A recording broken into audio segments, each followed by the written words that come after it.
Dormammu? You mean Dormammu, I think is what you mean. Dormammu. You probably don't even get that reference, you fucking Philistine. Fucking casual. It's a Marvel movie, which is the height of art.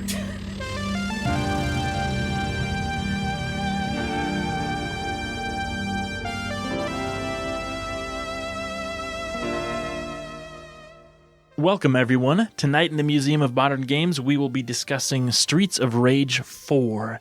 This episode was recorded back in April of 2021, and as always, this podcast is intended for people who have played the game, and as such, we will not be avoiding spoilers. You have been warned. Hello, everybody. Welcome to the show. Today, we will be... Episode 7! No. It can't be. It can't be episode 7. That's right. It's episode 7. Well, if I would have known it was a milestone episode. Like, every prime number is a milestone for us now. Every prime number, every even number, every odd number. Round number. Every imaginary number. That's all the type of numbers I know. Rational? Okay. Irrational? Ooh, that's a good one. Let's talk about, not numbers, we're talking about Streets of Rage. Well, it has a number in it. It does, and the number is 4. Streets of Rage 4. It was developed by Dotemu, published by Dotemu, based in Paris, France, and developed by Lizard Cube, which is a pretty cool name. Famous for their beat-em-up games. Towers, cheese, and beat-em-ups. Beat-em-ups, that's... Wine maybe is a distant fourth. That's what I think about. Yeah. It's a continuation, of course, of the beloved Streets of Rage series. And number 4 was released in 2020 for Windows, Nintendo Switch, PS4, Xbox One, Mac OS, and Linux. Pretty positive reviews from this one, and it sold over 1.5 million copies. That number... just off the internet. I don't know when it was put out there. Maybe grossly inaccurate, so don't pay attention to that. But what did you think, man? I liked it, but I got a question first. No. So the first 3 games came out in relatively close proximity to one another. Simultaneously. An unorthodox release strategy of releasing 1, 2, and 3 at the same time. That's a good question, and I want to talk a little bit about the history of beat 'em ups, but no, the one I remember mainly was Streets of Rage 2. Okay. But it was what, mid-90s? It was a Sega Genesis game. But they all, to my memory, all 3 of these games came out in very close proximity. It's not like Streets of Rage 3 was released 5 years ago. They weren't that far apart. Although I don't know much about the first one. The first one might have been, released on like the earlier Genesis console even. We could look that up, but the point is that there's a huge gap between 3 and 4. Yeah, and that's a good point because I think it's the Rage Renaissance. There's always a concern when a beloved franchise like this is revisited after many years because you always think it might just end up being a cash grab because the developer knows they're going to have this built-in audience, people that are going to buy the game regardless. But I'm pleased to say this game is both incredibly faithful to the original series and pretty much perfectly executed in my mind. I would recommend this obviously to anyone that wants to revisit the beat 'em up genre, but this game, it's just so fun. I would recommend it to just about anyone, really. Yeah, my overall take on this game is this is just a fun, good old-fashioned game. Yeah. One thing when I was just looking stuff up on Wikipedia, which again is the full extent of my research, it described these games, the beat 'em up genre, as being easy to learn, difficult to master. I think that describes this game well. All the controls can be summed up in like a little 2-page thing. You can understand your own moveset pretty quickly, but learning of all the enemies and the unique threats that they pose and how to prioritize targets and all this stuff. How to improvise as you're playing. Chaining together these big combos. It's really fun, and that's kind of where the skill in these games lie, I think. Yeah. Also, just a quick revision in our timeline there. So the first trilogy was released 1991 through 1994. So it came out bam, bam, bam. And it was all very early. And then you didn't see a game for, if my math is correct, 26 years. At least 5 years. One criticism of this game that I've read is that it's too short. But I don't really agree with that. Same. We've talked a little before about how a game's length should be matched to its complexity or appropriate to the level of complexity. Yeah. I think this is just about as long as it needs to be. It is, I mean, when you compare it to a game like Divinity 2, which has so much content to it, it's short relative to that, but this game felt right to me. Yeah. It certainly does have decent replay value as well. Totally. There's a lot of unlockables. Maybe I would have liked a couple more enemy types, but man, it's there's not much to complain about here, really.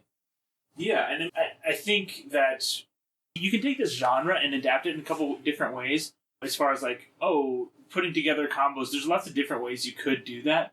But this really is an homage to those early game types, and they didn't want to, stray from that original formula you have this move set. It's not like you are being prompted to do a combo that comes up on the screen as a reflex or, something like that, where you might see that in like, Hand of God and that type of games, God Hand, you mean? God Hand, Hand of God? God Hand? Hand of God is a very lesser known title.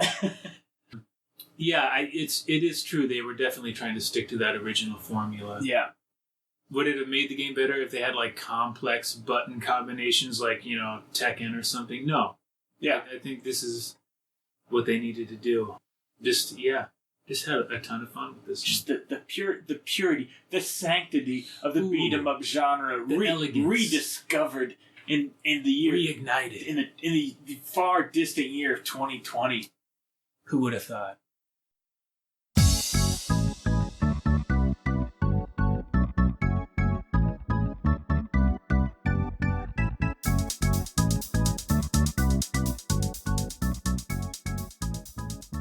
Let's maybe talk a little bit about the beat 'em up genre to start with. Ooh, so this is a new segment for us. Not new really. segment. Well, it's kind of like our personal history. Yeah, so well, no. A segment gotta that think of a fun name for this segment, because it's like this is an exploration of the genre, right? Ooh. Genre. Why do I keep saying ooh? Ooh. Can we name it ooh? Just ooh? I don't have a name for it. We'll patch it in. We'll plug it in later. Okay. So, as I was doing my Wikipedia grab, I was surprised. Exhaustive research. Yeah. This was a very prominent genre in like the Super Nintendo Genesis era. And one that you do not see much anymore. Right. And I will say that there are like 3D polygonal beat 'em ups, like for example Devil May Cry, God Hand, or Hand of God as you like to call it. Apparently. But in my mind, these games never seem to really enjoy the level of popularity as the sprite-based predecessors. And I would say the feel of the polygonal beat 'em ups is quite different in a lot of ways. The camera's different, the movement's very different, so this is a very unique genre that is pretty much dead now. Yeah. I think there are a couple other kind of resurrections of it going on right now, but yeah, I played a lot of these games, and I thought it'd be fun to kind of revisit some of the big ones I played growing up. Yeah. So, but before we take a journey back in time, do you think that someone who never played these games growing up would have enjoyed this game as much as we did? I've been thinking about that. I think so. There are some weird kind of not anachronistic. No, but I know some weird quirks of how this game works. I think the biggest one that even took me a while to remember is avoiding damage. Because you think of like in a modern game, a dodge, like for example Dark Souls, a dodge is going to be like a quick roll or a jump or something fast. Yeah. In this game, so much of it is just like walking up and down into different planes. Yeah. Essentially that Z-axis position of you walking up and down the screen. Which is really like, important. it's nonsensical because that's not how Right. like fight works in real life. But so that's a unique thing. Just it is a totally different, again, perspective, and the feel of gameplay. The movement is very like slow and deliberate. But it's still like an exciting game to play. It is. A interesting intersection there. Yeah, I have to. Wikipedia, the entry just describes this genre as a video game genre featuring hand-to-hand combat between the protagonist and an improbably large number of opponents. And I thought that was a pretty good description. Yeah, that's really just sums it up. It does. So, chronologically. Ooh, first beat 'em up. What's the first beat 'em up on record? Well, this is a matter of some scholarly debate yeah, in the Wikipedia community. Still being discussed and argued about by noted. I believe it started with Streets of Rage 4 in the year 2020. Yeah, that was the first. I think the first one we can all agree was a beat 'em up. The first one that I played certainly was a game called Kung Fu Master, also known as Kung Fu. Do you remember this game, Nintendo? No, I do not. It's a game where it's was released about the same time as Mario, I think. 1984 in the arcade, and NES port, which is what I played it on, was a little bit later. But you're a guy and you just kick and punch, and guys run at you from either side very quickly, and you kick them or punch them and they fall. But no traveling up or down, I assume. No, it's no depth. Right, exactly. Often considered the first of this genre, and this was kind of funny, but apparently it's loosely based on the Jackie Chan film Wheels on Meals. Oh, yes. Like, very loosely, because it's literally just a pixel guy in like a weird temple punching and kicking people. And in a related note, the name Wheels on Meals came about That because... is the name. I looked it up like, name. this has to be an error. That's what it's called. Do you know why it's named that? I do not. It is because it is unlucky to have movies start with the letter M. And so China? they changed it from Meals on Wheels, which is what it was originally called, That's to hilarious. Wheels on Meals. And I swear to God, that's what it is. I checked it like 3 or 4 times because like this can't be right. I like Wheels on my meals. Hot Wheels toys on top of your mac and cheese. Double Dragon 3. That was a big one for me. The Rosetta Stone. You played this too. Yeah, Double Dragon was a big one. Yes. It was good. It was one of my favorites. Yeah. That was 1991 on the NES. That was probably the Nintendo beat 'em up that I played the most. Yeah, same here. It introduced, like, you had Billy and Jimmy. I think it was like Bimmy and Jimmy. There was like a typo in it. Yeah. But then you got the fat dude and the ninja guy. Spawned an incredible movie, I believe. They made a Double Dragon movie. They did. Oh, I did. I totally forgot. They did, didn't they? Oh no, I've repressed that memory. This is a deep cut here, but go ahead. The combat tribes. Yes, I was going to. Speaking of repressed memories, Yes. When you texted me this game, it just came flooding back. to me. Yeah. Super Nintendo, 1992. It was not the greatest one by any means, but I spent a decent amount of time playing. I swear I remember more of Combat Tribes than I do any other beat 'em up. I swear. It was like an oddly memorable game. I think because of, in some part, due to the weird character design. Yes. You had like the punk dude with the sledgehammer, the fire-breathing guy. Yes. The very racially insensitive Indian with the tomahawk. God, my lord, you're I wish right. I was making that up. Oh, yeah. Yeah. Things that would be considered problematic today. Yeah, it was a simpler time. Streets of Rage 2, again, I mentioned that, 1992 on the Genesis. One of the all-time greats. I never had a Genesis growing up, but I had a friend that did. And I can clearly remember staying up so many summer nights. The windows are open, you're hearing cicadas, the summer breeze, and I don't know how many nights we stayed up and beat this game, but it's worth noting, it's not that different from Streets of Rage 4. Like, so much of it is present in that game. But even being a Super Nintendo fanboy, I had to admit that was a big Genesis this was title. The best one. This beat anything on the Super Nintendo. It's like that and Sonic were the two, like, things. That's all you got. Sonic's not that good. Mario's a lot better. Anyway, Ninja Turtles. Lots of Ninja Turtle beat 'em ups. This was kind of an interesting point too. Speaking of like close releases, you had the Manhattan Project on the NES released in '91. Turtles in Time. What is the Manhattan Project? It was like a Nintendo beat 'em up. Really? Yeah. With the Turtles or no? Yeah, with the Turtles, yeah. With the Turtles. Then you had Turtles in Time on the Super Nintendo in 92, and you had Hyperstone Heist on the Genesis in 92. So they did the parallel release. Okay. Very close together, those three games. I didn't realize just how close it was. Yeah, and I wonder how close in proximity those are to the movies, too, then. Because they were making movies. They were. And TV shows. And everything. Legos. Comic books. Legos. It's action figures. God.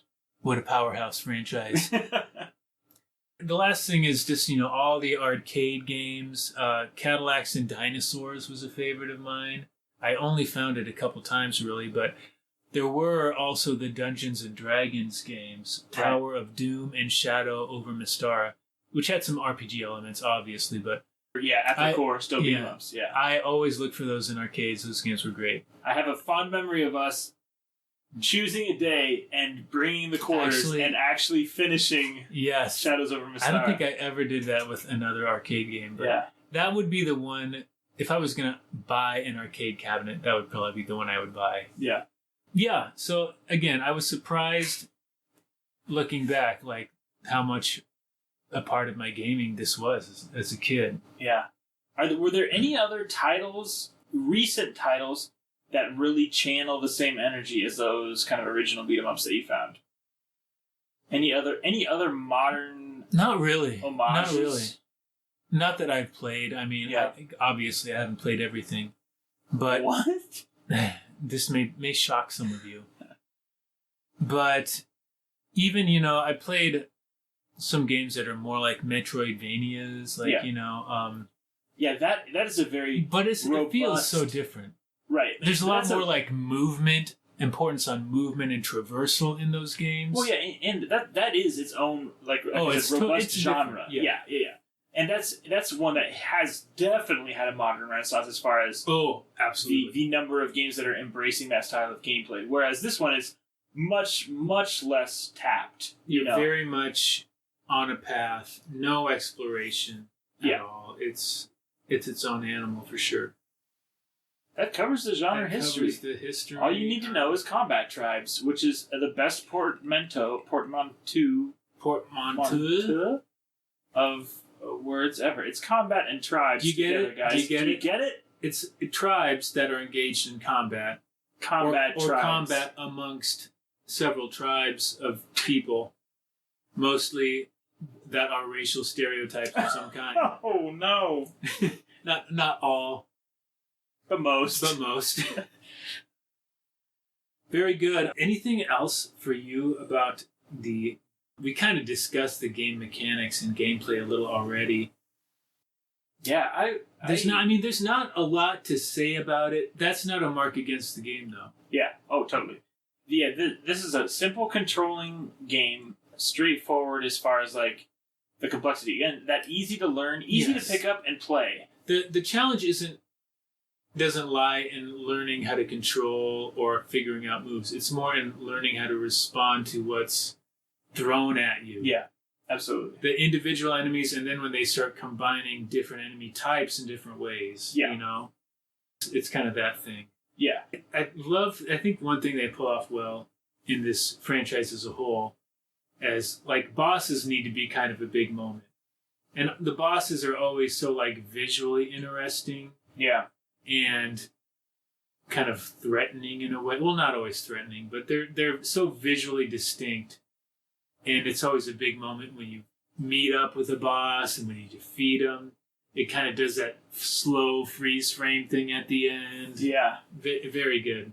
Yeah, I mean, thinking through just the playthrough of this game, I can pretty much remember almost every enemy type and boss. Which, if I think to other types of games, like even we recently got done playing through Darkest Dungeons, and if I think about the enemies there, I can remember some for sure, and I can't remember the bosses very well. It is a travesty.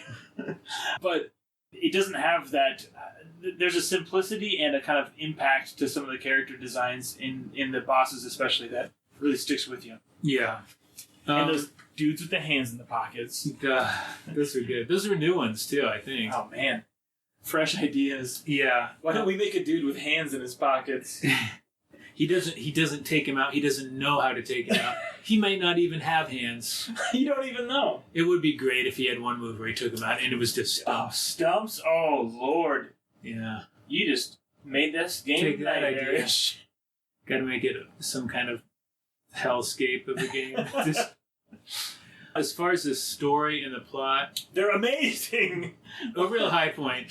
No, it's like basically the Y twins, who are the children of Mr. X, are trying to take control of Wood Oak City using music. Wood Oak City. Hold on. What if- Let me hijack this for a second. What should we call it? Wood City? Maybe Oak City. No. Can't decide. Wood Oak City. You know what's the most inexplicable thing about that though is that Oakwood City at least has the things in the proper order. Oakwood. That does sound better. It sounds better. You know why? Actually, another factoid, interesting factoid. This is a new segment I like to call Tree Factoid facts. Corner. Is that we have a tacit order to adjectives in the English language that is hard to grasp for many non-native English speakers. And for Notice? even me. Yeah, so like you would never say red big car, right? You would always say big red car. Think about it. Red big car. You would never say red big car, right? Red big car. No, yeah, you're right. You're right. Yeah, and so there is an implicit There's ordering. no logic to it. Right. There is an expected order of adjectives in the English language, but you are not cognizant of it, and it's never taught to you. Mm-hmm. There you go. There you go. You know what? That one's free for the audience. You're welcome, everyone. You didn't just listen to a podcast about games. You learned That's some right. useless shit about English language too. So you can feel good about yourself. Anyway, back to the brilliant story. We pretty much covered it all in one sentence. I love that it's just pure nonsense. And the game is aware that, okay, we got about 3 sentences. We got to get back into the gameplay. No one gives a shit about the story. They embrace that just aspect. it's like self-aware in a way. Like it just make something up. Or like when Adam comes in. You just need to make it go to other cool places so we can fight people in weird places. Yes, totally. Yeah. When Adam comes in. You mean Daddy? Daddy, as they call him. Yeah, he's now my daddy because he's so fucking cool. Coolest daddy ever. His freaking banana. I love shirt, how everyone crowds around him when he shows up. Yeah. Even the huge modified dude I never knew my daddy. Adam's cool and he's a great dad. He's a great dad. That's what I know about him. Yes. He's my Great dad father. now. Some people would say if you have your teen daughter have to beat the shit out of 100 people, that maybe isn't a great parent. That you're a bad father. But he trusts Cherry Hunter to hold her own. Not great taste in naming your daughter either, but Hey Cherry, bring your guitar. go beat up some You know people. what? It'll be fun. Let's talk about the music.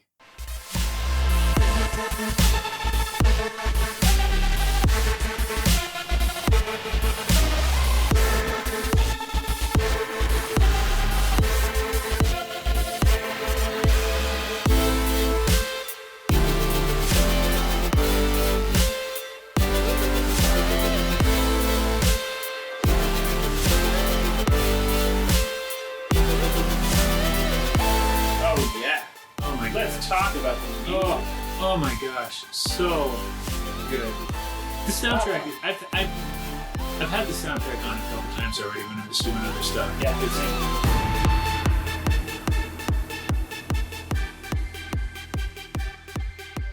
It is, again, so true to the original, which makes sense because two of the composers, Yuzo Koshiro and Motohiro Kawashima, Well done. worked on the original series, I cannot believe which is that. pretty cool. And I another cool thing I read, apparently when they were composing for Streets 2 and 3, these two guys would go to nightclubs together for inspiration. And I just love to imagine these two like nerdy Japanese dudes sitting in a nightclub, like studying the music theory of what's happening, what's going on, and then beating up 200 people on their way home into a massive brawl and winning. Yeah. The other main composer was Olivier Derivière, I think. No, that's made up. You can look at it, but he's obviously a French guy. He's written for other games as well, but some pretty well-known games. But I just personally haven't played any of the other ones he's written for. But yeah, this music has a driving feel. It's quite varied as well. It is, yeah. Lots of different sounds, lots of genres worked in. Man, it's just great. We'll have to play several samples because it's good stuff. It's fun top to listen tier. to. It's top tier, man. And it just fits with what you're doing so well, it does. too. Yeah. Yeah. A lot of times the video game music is so varied as far as how much it adds to the game. And it's always, people are always trying to do different things. Sometimes it's ambience, sometimes it's catchy tunes. A lot of people say modern game music isn't good. I disagree with that. I think it's just different. Yeah. The aims are different, you know. But this stuff is top tier. Real good. As far as the visuals, the style, one of the main things I have always loved about Streets of Rage is the character design. And again, this is like so true to the original. Just so many crazy, over-the-top, bizarre characters in there. I mean, you have the big fat guys in suspenders that roll around and breathe fire. You have the dudes walking around shirtless with their hands in their pockets, like we talked about. You got Muay Thai fighters. There's people in suits that just straight up shoot guns at you. You have the short little biker chicks that suplex you all over the place. Yeah. Crazy stuff. It's not only is it just fun, but visually, it's like these people are instantly recognizable. You're not going to get them mixed up with each other. Yeah, just a staple of the series. I'm glad that the jetpack guys from the second game didn't come back. I think that's rule number 1 of game design. Don't have flying enemies when you can't fly. It's never good. Like cliff racers, dudes. They can just hang out there and be a threat. Yeah. Just the hand-drawn style is what I so like, cool. too, is that, they didn't... You very much could have gone with a retro graphic style, but this is a very modern hand-drawn style. Yeah. It's high-definition drawn style. There's not that abstraction you would have with pixel art. Right. Which totally works for this. I love good pixel art. Same. But if it's... I don't want to say it's overdone, but I think what they did with this game, you need that kind of animation fidelity, that kind of that punchiness that comes with like really well done, and more defined graphics. Yeah, right. Yeah. It's it does enhance the gameplay quite a bit. What my favorite animation detail is in the original games, the way Garcia charges at you with the knife. He looks so dorky, the way he just holds it at belly level and like kind of vrooms around like a little kid pretending to be a fire engine or something. They could have made it cooler and more menacing looking for this game. But I love that they just kept it exactly the same. Yeah. He looks so stupid, but it's like one of the things that just takes you back to playing it when you were younger and more carefree. Before you were crushed by the weight of the world. Crushed by the weight of responsibility.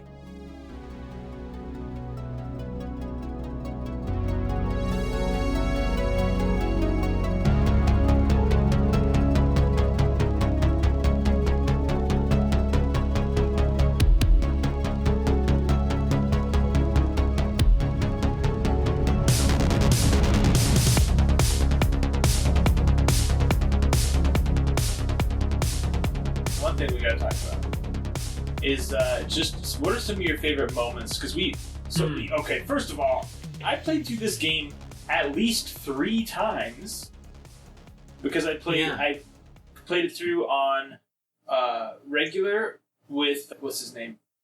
Daddy? Not Daddy. Well, I did play through with Daddy, but that was the second one. Axel? Axel. Yeah. So I played one through with Axel, one through with Daddy, and then Who is played Adam? Floyd on co-op. Yeah. Yeah, so I played through this game 3 times. Do you know how many games I played through 3 times? Not very many.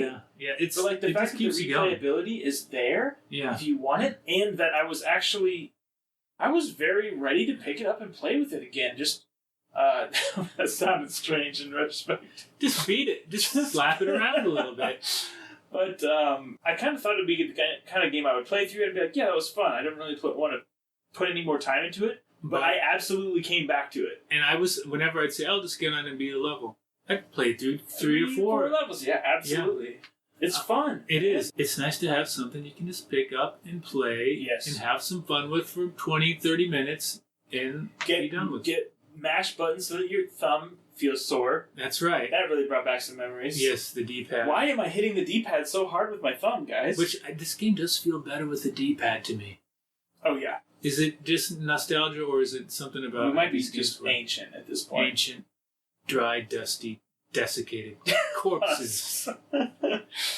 Favorite moments? I will say that I think the difficulty curve worked out for us to have some really epic moments. Yes. The first time we beat this game, there's kind of a difficulty spike with the last stage, I would say. Definitely. If you're not adding lives or anything. We were on the final boss. I died. I got an extra life, like literally 1 second. I was already dead. You were on your own at this point, right? Yeah. Yeah. So had already died. We had probably a quarter of the last person still remaining. The final spider mech type guy. You were absolutely on death's door, and literally, the sound effects were life sound effect, die sound effect. It was so close. So I think I was literally just like screaming. Yeah. And then we played the... And you went on to beat it. Like that's how we finished our co-op run. Yeah. Yeah.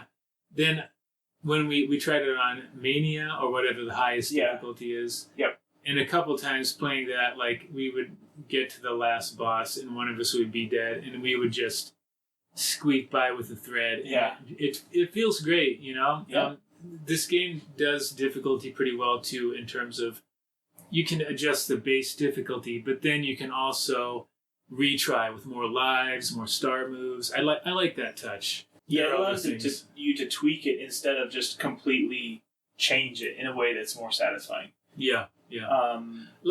I also I was just going to say a couple other moments. That was definitely the one that jumped out to me. That was huge. The finish of our first co-op one was incredible. It was great. And yeah, some of the Mania boss fights were also just... I was literally like screaming like a little kid. Like, yeah, it gets you going. Some of the other things that I just love that happened in the game were I completely accidentally used the stun gun on the arcade machine. You just discovered it that way? Accidentally discovered it. I thought you looked it up. No. That's awesome. And it takes you back to the Rage 2 bosses. I think it was 2. Yeah, the Blanca ripoff. And you may think, oh, that's a neat Easter egg, but it gives you a benefit because one time I did it when you were dead and it brought you back. Yeah, that was so awesome. Yeah. Also, we're really selling the I die a lot on these. He's always dead. I have to do everything. And then another one of my favorite moments is just the first time that you threw a pipe at one of the guys. And they can catch it, and you're like, oh no. Like, oh! Fuck you, Donovan.